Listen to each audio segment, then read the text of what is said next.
இன்னைக்கு நம்ம ஸ்டைல செய்ய போறது என்னன்னு பாத்தீங்கன்னா புரோட்டா சால்னா. அதுக்கு நம்ம முதல்ல என்ன பண்ண போறோம் பாத்தீங்கன்னா, அண்ணனோட வெங்காயத்தை முதல்ல பொடி பொடியா கட் பண்ணிட்டு, அடுத்து தங்கச்சியோட தக்காளியை வந்து பொடி பொடியா கட் பண்ணிட்டு, அது கூட கோவக்கார மிளகாய் ரெண்டாயா கட் பண்ணிட்டு, அதுக்கப்புறம் ஸ்டவ் மேல லைட் வைக்க, அடுப்பு மேல கடாய் வைக்க, கடாய்க்குள்ள எண்ணெய் ஊத்த, பொடி பொடியா நறுக்கின வெங்காயத்தை போட்டு, அதுக்கு மேல இஞ்சி பூண்டு பேஸ்ட்டை போட்டு, அதுக்குள்ள கரண்டியை விட்டு அங்கிட்டும் இங்கிட்டும் பெரட்டி, அதுல கொஞ்சம் தயிரை ஊத்தி, கொஞ்சோண்டு கொத்தமல்லியை போட்டு, கொஞ்சோண்டு தக்காளியை போட்டு, அங்கிட்டும் இங்கிட்டும் கொஞ்சோண்டு கிண்டி, அது கூடவே கொஞ்சம் உப்பு போட்டு, 2 கோவக்காரனை போட்டு 2 பக்கம் கிளறின கையோட கொஞ்சோண்டு மல்லித்தூள், மிளகாத்தூள், கரம் மசாலா போட்டு சரி தண்ணியை ஊத்தி கொஞ்ச நேரம் கொதிக்க விட்டு, அதுக்கு இடையில மிக்சிக்குள்ள தேங்காய் போட்டு, தேங்காய்க்கு மேல மூடிய போட்டு, கீழே இருக்கு சுவிட்சை போட்டு, மிக்சியை தூக்கி கீழே போட்டு, இல்ல அப்படிலாம் பண்ணாதீங்க, அரைச்ச தேங்காவை மேல ஊத்திட்டு, அதுக்கு மேல கரண்டியை போட்டு கொஞ்ச நேரம் கிண்டிட்டு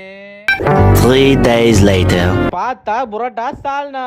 அதுக்கப்புறம் பரோட்டாவை எடுக்கி கல்ல சோறுக்கி பரோட்டாவை திருப்பி, அதுக்கப்புறம் சால்னாவை எடுத்து புரோட்டால பருகி, புரோட்டாவை எடுத்து வாயில சோறுகி. உங்க வீட்டு பிள்ளை நினைச்சு டயங்கிராம் சேனலை லைக் பண்ணிட்டு சப்ஸ்கிரைப் பண்ணிட்டு பெல் ஐக்கானை தட்டிட்டு போங்க.